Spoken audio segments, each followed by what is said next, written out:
કેમ છો બાળ દોસ્તો, આજે આપણે ધોરણ 6 વિષય ગણિત વિકાસ મૂલ્યાંકન લક્ષી એસાઇનમેન્ટ 2024માં પ્રથમ સત્રની અંદર આપણે સોલ્યુશન જોવાના છે। પ્રશ્ન નંબર 1 અનું।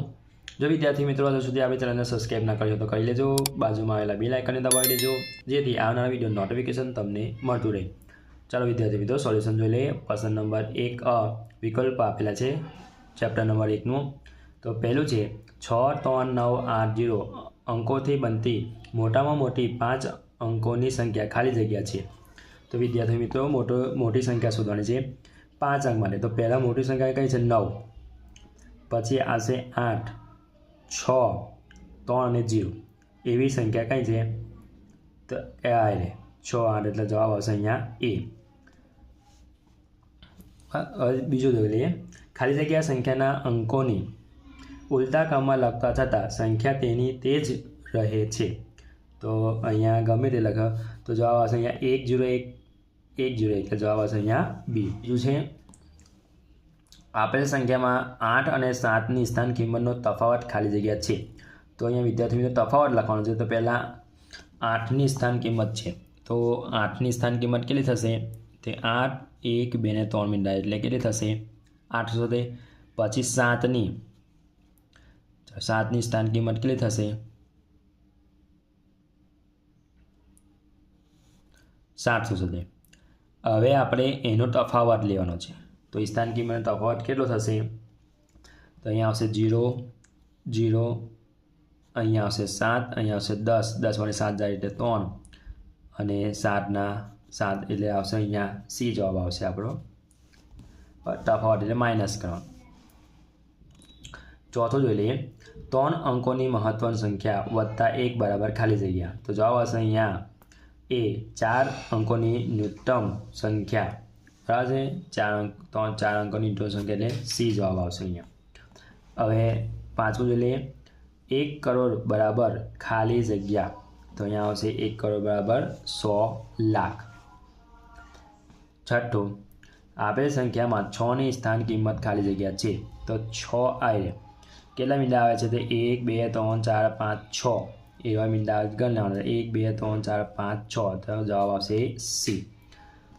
સાતમું આપેલ સંખ્યા ભારતીય સંખ્યા અલ્પવિરામ કરીને મૂકો। તો ભારત પ્રમાણે કઈ કરવાનું છે આપણે 3 પહેલાં પછી અલ્પવિરામ, પછી 2, 2, 2, 2 અલ્પવિરામ। તો અહીંયા 3 અલ્પવિરામ વાળું કઈ છે આ છે, પછી બીજું નથી તો આ નહીં આવે તો આ છે જવાબ આવશે અહીંયા સી। 3 પછી છે, પછી 2 એ 2 પછી છે। આપેલ સંખ્યા આંતરરાષ્ટ્રીયમાં અલ્પવિરામનો ઉપયોગ કરી ખાલી જગ્યા લખો। તો આંતરરાષ્ટ્રીયમાં 3, 3, 3, 3, 3 ગેપ રાખવાનો છે એટલે કે અહીંયા 3 છે, અહીંયા 2 નહીં ચાલે, આ છે તો આવશે બી બરાબર છે। તો 3 પછી અલ્પવિરામ, 3 પછી અલ્પવિરામ। હવે પ્રકાર નંબર 2માંથી પહેલું છે સંખ્યા રેખા ઉપર 5માં 2 ઉમેરતા ખાલી જગ્યા જઈશું। તો આપણે જમણી બાજુ 2 પગલાં જઈશું, જવાબ આવશે અહીંયા એ। બીજું છે સંખ્યા રેખા ઉપર 7માંથી 3 બાદ કરવા ખાલી જગ્યા જઈશું।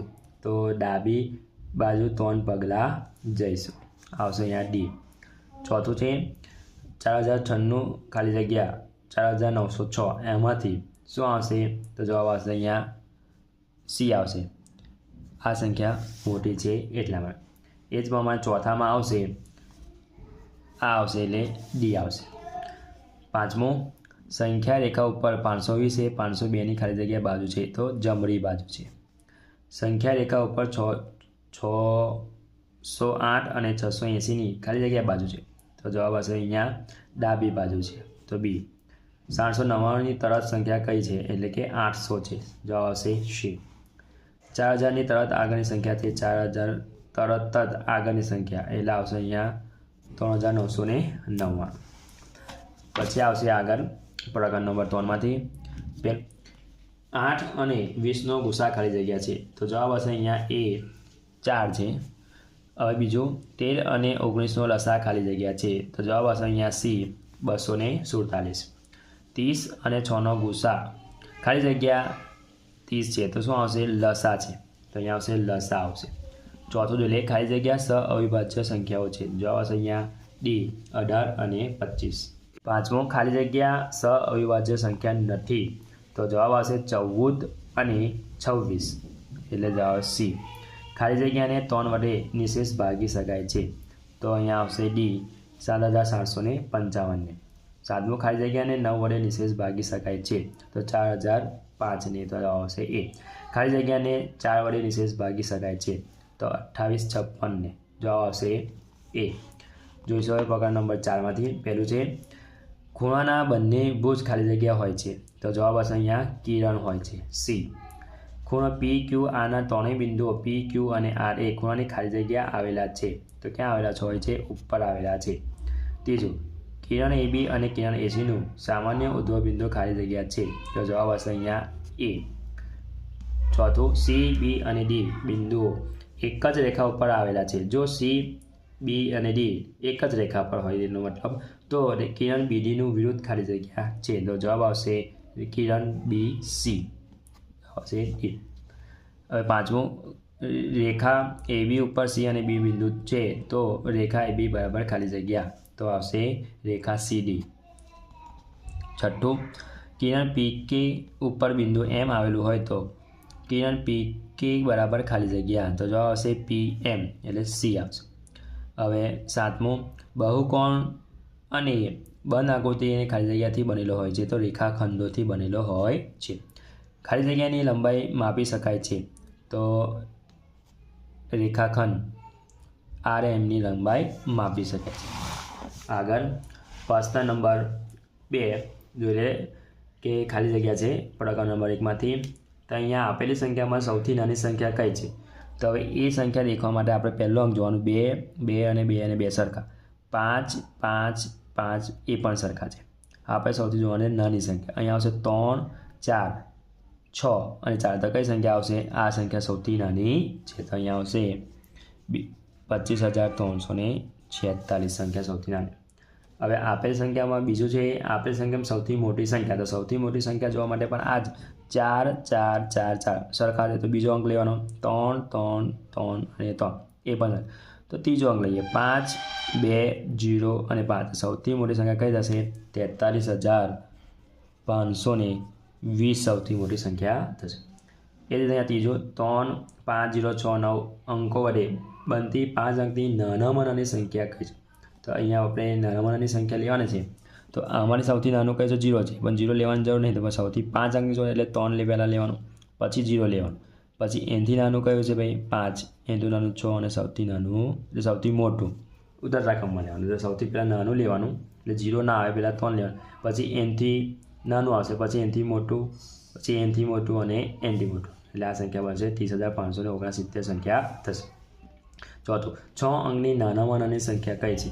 તો 6 અંકની નાનામાં નાની સંખ્યા એટલે 3 મીંડા થઈ ગયા, 3, 4 ને 5 એટલે 6 એ થઈ ગયા, 1, 2, 3, 4, 5, 6 અંક થઈ ગયા સૌથી નાનામાં સંખ્યા, તો જવાબ આવશે 1,00,000. 5મું 6 અંકની મોટામાં મોટી સંખ્યા ખાલી જગ્યા છે, તો 6 અંકની સૌથી મોટામાં મોટી સંખ્યા 9 એટલે 1, 9, 2, 9, 3, 9, 4, 9, 5, 9 ને 6 9 છે, 6 નવડા પાડી દેવા. બરાબર. હવે 6થું 5,16,95,820 ને અંકોમાં લખવાનું છે, તો 5,16,95,820 કર્ણાકાર પર મૂકી દેવાનું. બરાબર. આગળ હવે આપણે શબ્દોમાં લખવાનું છે, તો આ પણ શું થશે? કરોડ થવાનું છે. આપણે 8,43,46,527 શબ્દોમાં લખો. તો 1 કિલોમીટર બરાબર ખાલી જગ્યા મીટર, તો 1 કિલોમીટર બરાબર 1000 મીટર થાય. હવે પ્રકાર નંબર 2માંથી જોઈ લઈએ. આપેલી સંખ્યામાંથી 1 બાદ કરતાં તેની તરત જ સંખ્યા મળે છે, તો આગળ આવે અથવા તો પહેલાં આવે. બીજું છે આપેલી સંખ્યામાં 1 ઉમેરતા તરત જ સંખ્યા આપણે ઉમેરતા એટલે 25 સંખ્યા મળે, એટલે અહીંયા આવશે 25. 1, 2, 3, 4 એ ખાલી જગ્યા અનંત સુધી એ ખાલી જગ્યાની સંખ્યા છે, એટલે પ્રાકૃતિક સંખ્યા છે. લખી દેવાનું વિદ્યાર્થી મિત્રો, પ્રાકૃતિક સંખ્યા છે. અહીંયા પહેલામાં આવશે આગળ, અહીંયા આવશે પાછળ. હવે 0, 1 અહીંયા 0થી શરૂઆત થાય, 0થી શરૂઆત થાય અનંત સુધી એટલે પૂર્ણ સંખ્યા છે. બરાબર. ખાલી જગ્યા વડે ભાગવાથી વ્યાખ્યાયિત નથી, તો અહીંયા જવાબ આવશે 0, એ વ્યાખ્યાયિત નથી. 6થું પ્રાકૃતિક સંખ્યામાં ખાલી જગ્યાનો સમાવેશ કરતાં પૂર્ણ સંખ્યા બની શકે છે, તો કયો સમાવેશ થાય છે? છઠ્ઠામાં આવશે શૂન્ય. બરાબર, શૂન્યને સમાવેશ થાય તો પૂર્ણાંક સંખ્યા બની જાય છે.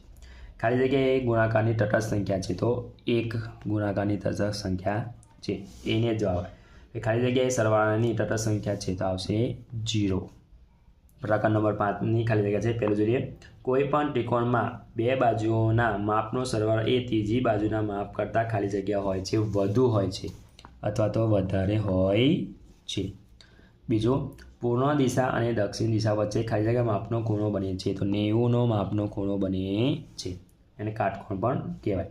ત્રીજું, દક્ષિણ દિશા અને ઉત્તર દિશા વચ્ચે ખાલી જગ્યા માપનો ખૂણો બને છે, 180ના માપનો ખૂણો બને છે. ચોથું, ઘડિયાળનો કાંટો 1/4 પરિભ્રમણમાં ખાલી જગ્યા કાંટો જેટલો ફરે છે. 1/4 પરિભ્રમણ થાય તો કાટખૂણો 1 કાટખૂણો બને છે. તો હવે આ રીતે સમજી લઈએ આપણે. આ થઈ ગયું. આ છે આપણી પૂર્વ દિશા, પશ્ચિમ દિશા, દક્ષિણ દિશા અને ઉત્તર દિશા છે.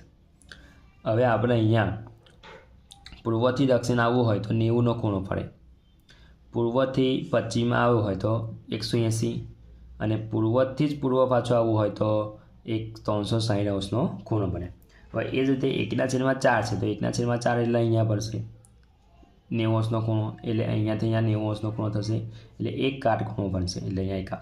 હવે 1/2 પરિભ્રમણ કરો, 1 કાટખૂણો અહીંયા અને અહીંયા 1 કાટખૂણો અહીંયા આવશે પૂર્વથી પશ્ચિમ. આ ઘડિયાળ દિશા દર્શાવે છે તમે સમજવા માટે. તો અહીંયા આવશે 1/2 એટલે 90 એટલે પાંચમામાં આવશે 2 કાટખૂણા થશે, 180 એટલે 90ના 2 કાટખૂણા, એટલે અહીંયા 2 કાટખૂણા આવશે. ઘડિયાળનો કાંટો 5 થી 8 ઉપર જતાં ખાલી જગ્યા આંટો ફરે છે. તો વિદ્યાર્થી મિત્રો આપણે ઘડિયાળ દોરી લઈએ. પહેલાં અહીંયા આવશે 12, 6, 3, 9, 1, 2, 4, 5, 7, 8, 10 અને 11. 5 થી 8 જતા તો 1, 2, 3 એ થાય તો 1/4 જવાબ આવશે. આપણે આંટા ફરશે. એ જે સાતમો ઘડિયાળના 12 થી 9 ઉપર જતા તો 3/4 આંટો ફરશે અને ઘડિયાળના કાંટો પણ 8 થી ઉપર 9 ઉપર પહોંચે ત્યારે ખાલી જગ્યા માપનો ખૂણો બને છે, એટલે કે 30°નો 1 કલાક થાય એટલે કે 30°નો કાંટો ફરે. આગળ પ્રકાર નંબર 4માંથી પહેલી ખાલી જગ્યા 0 અને -6 વચ્ચેનો સંબંધ સંકેતમાં ખાલી જગ્યા લખાય છે. તો 0 છે મોટા તો આ નિશાની આવશે અને આવશે -6. બીજું, -18 અને -15 વચ્ચેનો સંબંધ સંકેતમાં ખાલી જગ્યા લખાય છે. તો -18 નાના છે, મોટા છે -15 એટલે સંકેતમાં લખાય. 529 BCનું વિરુદ્ધ ખાલી જગ્યા થાય છે. તો 529નું વિરુદ્ધ થશે AC, AD થશે. બરાબર છે. ચોથું, રેખાખંડ ઉપર -4 એ -8ની ખાલી જગ્યા બાજુએ આવેલા છે તો જમણી બાજુએ આવેલા છે રેખાખંડની સંખ્યા રેખા પર. સંખ્યા રેખા -5 અને 5ની ખાલી જગ્યા બાજુએ આવેલા છે તો ડાબી બાજુએ આવેલા છે. 0 અને -2ની વચ્ચેનો પૂર્ણાંક ખાલી જગ્યા છે તો જવાબ આવશે -1. સાતમું, 1 અને -1ની વચ્ચેનો પૂર્ણાંક ખાલી જગ્યા છે તો જવાબ આવશે 0 છે.